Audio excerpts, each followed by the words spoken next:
Hello दोस्तों, स्वागत है आपका केमिस्ट्री ज्ञान में।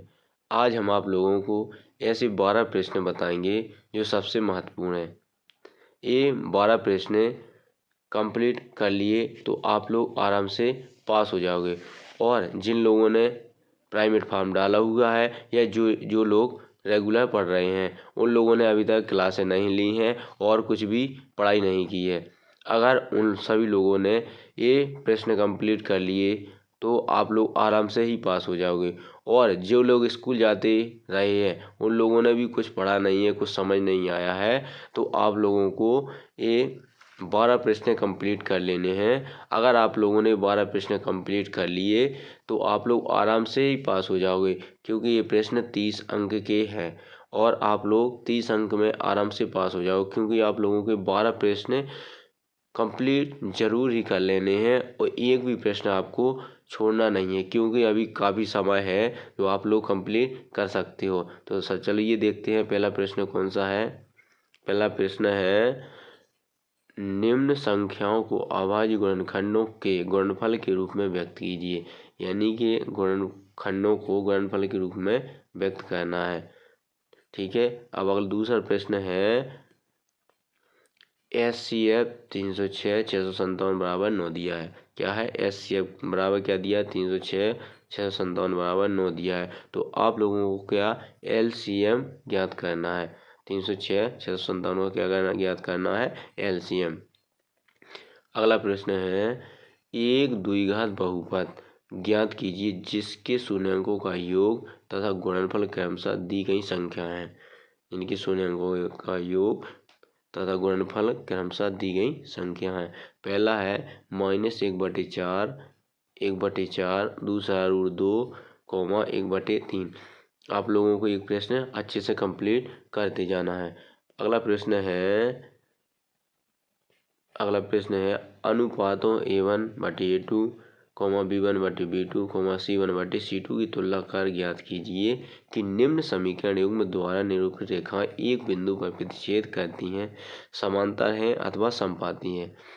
पहला है 5x - 4y + 8 बराबर 0, 7x + 6y - 9 बराबर 0। दूसरा है 9x + 3y + 12 बराबर 0, 18x + 6y + 24 बराबर 0। यानी कि आप लोगों को ऐसे प्रश्न सभी कंप्लीट करते जाना है। कोई भी प्रश्न ऐसा नहीं है जो आप लोग कंप्लीट ना करें। अगला प्रश्न है, निम्नलिखित समीकरण युग्म को प्रतिस्थापन विधि से हल करना है। कौन सी विधि से हल करना है? प्रतिस्थापन विधि से आप लोगों को हल करना है।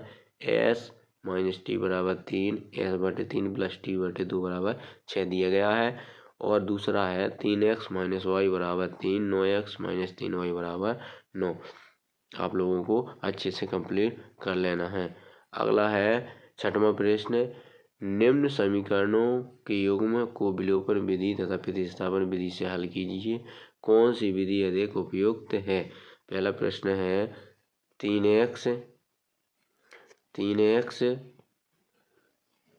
4y बराबर 10 और 2x - 2y बराबर 2।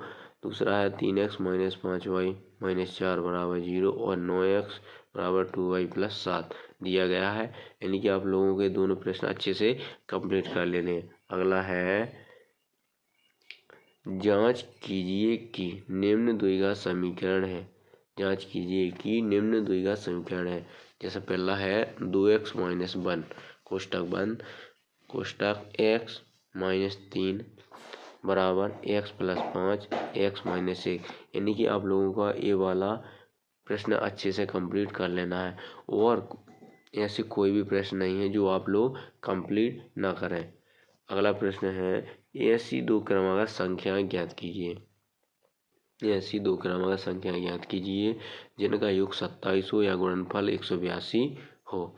अगला प्रश्न है, A × P अनुपात दे दिया गया है 3, 8, 13, 18 का कौन सा पद 78 है। यानी कि आप लोगों का या इसमें निकालना है कौन सा पद 78 है। अगला प्रश्न है 10वां, A बराबर 3, N बराबर 8 और S बराबर 192 दिया है। तो आप लोगों को इसमें क्या ज्ञात करना है? D ज्ञात करना है। अगला प्रश्न है, जांच कीजिए कि क्या बिंदु 5-2 6 4 और 7-2 एक समद्विबाहु त्रिभुज के शीर्ष है। ये आप लोगों को ये प्रश्न भी कंप्लीट कर लेना है। अगला 12वां प्रश्न है, बिंदु ए के निर्देशांक ज्ञात कीजिए जहाँ ए भी एक वृत्त का व्यास है। जहाँ कहा है ए भी क्या है, वृत्त का व्यास है तथा बी के निर्देशांक 1 4 है। ठीक है, यानी कि जिसका केंद्र 2-3 है तथा बी के निर्देशांक 1 4 है। अब अगला प्रश्न है 13वां। ये आप लोगों को अगर वीडियो पसंद आई हो तो लाइक शेयर कमेंट जरूर करें, और अगर आप लोगों को PDF चाहिए इन प्रश्नों की, और भी मैंने प्रश्न बना के रखे हैं, तो आप लोगों को इन प्रश्नों की अगर PDF चाहिए तो आप लोग कमेंट करके बताएं, तो मैं आप लोगों को PDF अपना नंबर सेंड कर दूँ तो उस पर मैं आप PDF भेज सकता हूँ। आप लोगों को 13वां प्रश्न है, सभी वृत्त डॉट डॉट डॉट होते हैं। सभी वृत्त कैसे होते हैं, समरूप।